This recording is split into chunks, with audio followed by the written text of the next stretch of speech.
तो diffraction of light को हिंदी में बोलते हैं प्रकाश का विवर्तन। लाइट आ रही है, ये लाइट की रेज आ रही है और इसके सामने क्या रख दिया गया, अपारदर्शी वस्तु। इसमें कभी कभी आपको ना सूरज की रोशनी धरती तक नहीं पहुंचेगा और बादल ऐसे दिखेंगे आपको चमकते हुए। कांच के प्लेट पर टॉर्च की रोशनी आई और टकरा के चली गई। इधर इस बात को कहते हैं रिफ्लेक्शन। क्या कहते हैं? रिफ्लेक्शन। पानी में टॉर्च जलाते हैं तो लाइट तो अंदर घुस जाएगी, पानी के अंदर नहीं घुस जाएगी, इस बात को कहते हैं रिफ्लेक्शन। ठीक है, ये क्या है? मिरर है। मान लो ये पूरा जगह जो है ना, ये मिरर का है। ठीक है, ये कोई लाइट रे है और ये गिर के कहाँ चली गई, रिटर्न चली गई। नॉर्मल का हिस्सा, नॉर्मल का ये पॉइंट, इंसिडेंट रे का पॉइंट और रिफ्लेक्टेड रे का पॉइंट यहाँ पे है। इसे कहते हैं ओरिजिन।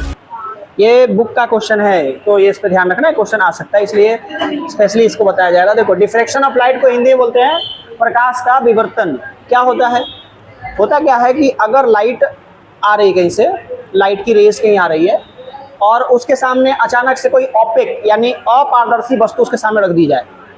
ठीक है, तो वैसी स्थिति में माना कोई भी वस्तु, अपारदर्शी वस्तु जो है रख दी जाए तो प्रकाश जो है सरल रेखा में चलने की बजाय इसके किनारे पर मुड़ने जैसा हाल हो जाएगा, मुड़ जाएगा। कैसे कैसे मुड़ेगा? जैसे ये लाइट है, लाइट आ रही है, ये लाइट की रेज आ रही है और इसके सामने क्या रख दिया गया, अपारदर्शी वस्तु। अपारदर्शी मतलब ऑपेक। तो इस वजह से ना लाइट थोड़ी थोड़ी मुड़ गई है। लाइट क्या हो गई, थोड़ी थोड़ी मुड़ गई है। तो लाइट के ऐसे मुड़ने को क्या कहते हैं? डिफ्रैक्शन कहते हैं। क्या कहेंगे? डिफ्रैक्शन। तो डेफिनेशन क्या हो जाएगा? If the opaque object placed in the path of light is very small then the light shows a tendency to bend around its edge instead of moving in a straight line. This effect of light is called diffraction of light. Hindi में बोलते हैं यदि प्रकाश के पथ पे रखी अपारदर्शी वस्तु अत्यंत छोटी हो तो प्रकाश सरल रेखा में चलने के बजाय इसके किनारों पे मुड़ने की प्रवृत्ति को दर्शाता है, यानी मुड़ने वाली प्रवृत्ति को दर्शाता है। प्रकाश के इस प्रभाव को प्रकाश का विवर्तन कहते हैं। ठीक है, इसका मतलब है कि अगर हम लाइट जलाते हैं, मान लो कि ये लाइट का मीडियम है और लाइट जलाते हैं, इस पे वस्तु है, तो अगर लाइट यहाँ आएगा इसमें टकराएगा तो इसके साइड से मुड़ जाएगा। इसी घटना को डिफ्रैक्शन कहते हैं। ऐसी घटना क्या रियल में होती है? क्या ऐसी घटना कोई रियल में होती है? तो आंसर हाँ, होती है। कब होती है? कभी कभी। अभी जैसे बादलों वाले दिन है, अभी सूरज भी उगेगा, सनलाइट आएगा, बादलों वाले दिन में सनलाइट आएगा और उस स्थिति में कभी कभी आपको ना सूरज की रोशनी धरती तक नहीं पहुंचेगा और बादल ऐसे दिखेंगे आपको चमकते हुए। तो बादल के ऐसे चमकते हुए का कारण क्या? उधर से तो उसके पीछे सनलाइट आ रही है और आके इस पे पड़ रही है और यहाँ से ये क्या हो गई, किनारे किनारे से मुड़ गई है। यही वजह है कि बादल चमकते हुए नजर आते हैं।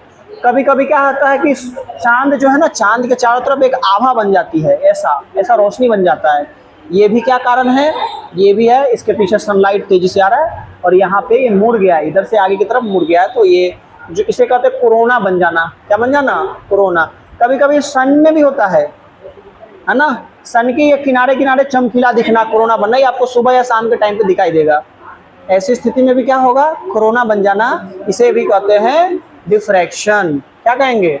डिफ्रैक्शन। सूर्य या चंद्रमा के चारों ओर कोरोना, डिफ्रैक्शन। बादल का चांदी की तरह चमकते हुए दिखाई देना, डिफ्रैक्शन है। आई बात समझ में? फर्स्ट टॉपिक हो गया कंप्लीट। सेकेंड टॉपिक में है रिफ्लेक्शन ऑफ लाइट, प्रकाश का प्रवर्तन। होता क्या है ये? देखिए, जब भी लाइट्स अगर किसी सरफेस पर टकराती है, ध्यान देना, लाइट्स किसी सरफेस पर टकराई, किसी सतह पर टकराई, तो ये कुछ घटनाएं होती है। पहली घटना होती है, अगर प्रकाश किसी सतह पर टकराएगी तो प्रकाश उस सतह पर टकरा के और लौट आएगी। टकराई लौटी, टकराई लौटी का मतलब है ये टॉर्च है। ये क्या? ये सरफेस हुआ, ये कांच का कोई प्लेट है और ये क्या है? टॉर्च है। कांच के प्लेट पर टॉर्च की रोशनी आई और टकरा के चली गई, इधर छितरा गई, इधर छितरा गई, इधर छितरा गई, तो टकरा के रिटर्न हो गई ना। तो टकरा के अगर लाइट आई, ऐसे टकरा के निकल गई, ऐसे निकल गई, तो इस बात को कहते हैं क्या? इस बात को कहते हैं रिफ्लेक्शन। क्या कहते हैं? रिफ्लेक्शन। क्या कहते हैं? रिफ्लेक्शन। लेकिन कभी कभी क्या होता है, जब हम किसी सरफेस पे, कैसे सरफेस पे, जैसे पानी है और पानी में टॉर्च जलाते हैं तो लाइट तो अंदर घुस जाएगी, पानी के अंदर नहीं घुस जाएगी। पानी में टॉर्च जलाएंगे तो पानी के अंदर लाइट घुस जाएगी। इस बात को कहते हैं रिफ्रैक्शन। ठीक है, तो पहला तो रिटर्न, रिफ्लेक्शन, प्रकाश किसी सतह पर टकराई, वापस आ गई, इसे कहते हैं, है ना, रिफ्लेक्शन। और दूसरा होता है क्रॉस कर जाना, पार कर जाना। लाइट किसी सरफेस पर टकराई, उस सरफेस को पार कर गई, लाइट उस सरफेस के पार चली गई, तो इसे कहते हैं रिफ्रैक्शन। क्या कहते हैं? रिफ्रैक्शन, प्रकाश का अपवर्तन। 2, अगर किसी सतह पर टकरा के चारों ओर फैल गई तो इसे कहते हैं स्कैटरिंग, यानी प्रकाश का बिखरना। और किसी सतह पर टकरा के और उसके किनारे किनारे से निकल जाना, मुड़ जाना, किनारे किनारे से निकल जाना, मतलब इस सतह पे टकराई और इधर से थोड़ा सा लाइट निकल गई, इधर से थोड़ा सा लाइट निकल गई, इधर से लाइट निकल गई, ऊपर से किनारे से निकल गई, तो इसे कहते हैं डिफ्रैक्शन। तो जब किसी सतह से प्रकाश टकराती है, किसी सरफेस से प्रकाश टकराती है, तो 4 घटनाएं हो रही है। पहला क्या हो रहा है? प्रकाश का परावर्तन। दूसरा क्या हो रहा है? प्रकाश का अपवर्तन। तीसरा प्रकाश का प्रकीर्णन। और चौथा प्रकाश का विवर्तन। इंग्लिश में रिफ्लेक्शन, रिफ्रैक्शन, स्कैटरिंग, डिफ्रैक्शन। ठीक है। रिफ्लेक्शन मतलब टकरा के लौटना, टकरा के लौटना। रिफ्रैक्शन का मतलब होता है टकराया और अंदर चला गया, टकराया और सतह के पार चला गया, इसे क्या कहते हैं? रिफ्रैक्शन, अपवर्तन। और छितरा गया, सतह पर टकरा के क्या हो गया? छितरा गया, इसे कहते हैं स्कैटरिंग। और अगर उसके किनारे से मुड़ जाना, डिफ्रैक्शन। तो जब प्रकाश किसी सतह पर टकराए और किनारे किनारे से मुड़ जाए तो डिफ्रैक्शन होता है। ये 4 घटनाएं होती है जब प्रकाश किसी सतह से टकराती है। तो अब हमें क्या पढ़ना है? तो हमें सिर्फ पढ़ना रिफ्लेक्शन ऑफ लाइट। हमें क्या पढ़ना है? रिफ्लेक्शन ऑफ लाइट, यानी whenever light hits on a smooth and shiny surface it returns back in the same medium, this phenomenon is called reflection of light. जब प्रकाश किसी चिकनी और चमकदार सतह पर पड़ती है तो उसी माध्यम में वापस लौट आती है। क्या आती है? लौट आती है। इस घटना को प्रकाश का परावर्तन कहता है। जब प्रकाश किसी सतह पर टकराए और टकरा के वापस उसी माध्यम में लौट आए, तो इस प्रकाश के टकराकर, किसी सतह से टकराकर वापस लौटने की घटना को क्या कहते हैं? प्रकाश का परावर्तन कहते हैं। परावर्तन मतलब किसी सतह से टकरा के लौट आए। आई बात समझ में, है ना? अब अभी हम लोग प्रकाश के परावर्तन को फील कर सकते हैं। कैसे? वाइट शीट है, नोटबुक है, तो प्रकाश आपके नोटबुक पे पड़ता है, नोटबुक से आपकी आंखों तक आता है, तो वाइट शीट पे ज़्यादा प्रकाश का परावर्तन होता है। दोपहर के समय वाइट शीट लेके आप छत पे पढ़ के देखना, आपको बड़ा दिक्कत आएगा। क्यों? क्योंकि लाइट वाइट शीट पे पढ़ के टकरा के और क्या हो रही है? स्कैटर हो रही है, आपकी आंखों पे पड़ रही है, इसलिए आपको दिक्कत होती है। प्रकाश का परावर्तन समझ में आया? जब प्रकाश किसी एक सतह पे टकराए और टकरा के लौट आए तो उस घटना को हम क्या कहते हैं? प्रकाश का परावर्तन। मान लो कोई प्रकाश, ये सतह है, ये क्या है? सतह। प्रकाश की किरण आई, इस सतह पे टकराई, टकरा के चली गई, आई, टकराई, चली गई। जहाँ टकराती है उसको कहते हैं ओरिजिन। प्रकाश की किरण जहाँ टकराती है उसको क्या कहते हैं? ओरिजिन।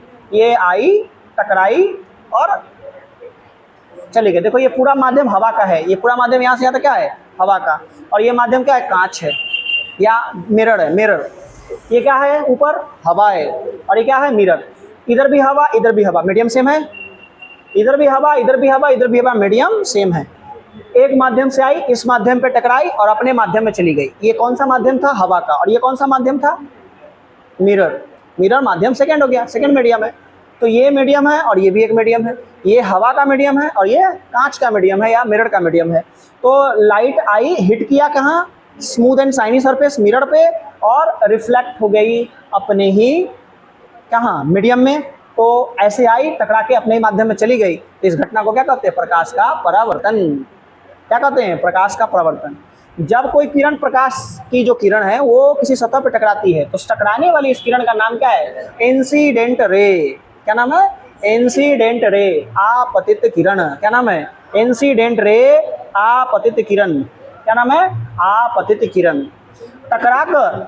टकराकर और लौट गई उसे कहते हैं रिफ्लेक्टेड रे, यानी परावर्तित किरण। आने वाली किरण को क्या कहते हैं? आपतित, इंसिडेंट रे। टकरा के लौट जाने वाले किरण को क्या कहते हैं? रिफ्लेक्टेड रे, यानी परावर्तित किरण। अब इन दोनों के बीच में हम एक माध्यम डाल देते हैं जिसे हम कहते हैं नॉर्मल, जो इस मिरर से 90 डिग्री के एंगल इस साइड से भी और इस साइड से बनाए, बीचों बीच हमने खड़ा कर दिया। इस माध्यम को हम क्या कहते हैं, अभिलंब यानी कि नॉर्मल। इसे क्या कहते हैं, अभिलंब यानी कि नॉर्मल। हमने क्या डाल दिया, नॉर्मल डाल दिया। हमने क्या डाल दिया, नॉर्मल। ये नॉर्मल का काम क्या है, नॉर्मल एंगल को रिप्रेजेंट करेगा। अब देखो, इस नॉर्मल से और इस इंसिडेंट रे से बीच में एक एंगल बन रहा है, इसे कहते हैं आई, एंगल ऑफ इंसिडेंस। आपतित किरण से बनने वाले कोण, आपतित किरण और अभिलंब से बनने वाला कोण है, इसे हम हिंदी में आपतन कोण कहते हैं और इंग्लिश में एंगल ऑफ इंसिडेंस कहते हैं। फिर ध्यान दो, ये नॉर्मल और ये रिफ्लेक्टेड रे, यहाँ से क्या बना है, आर, इसे कहते हैं एंगल ऑफ रिफ्लेक्शन। हिंदी में इसे कहते हैं परावर्तन कोण।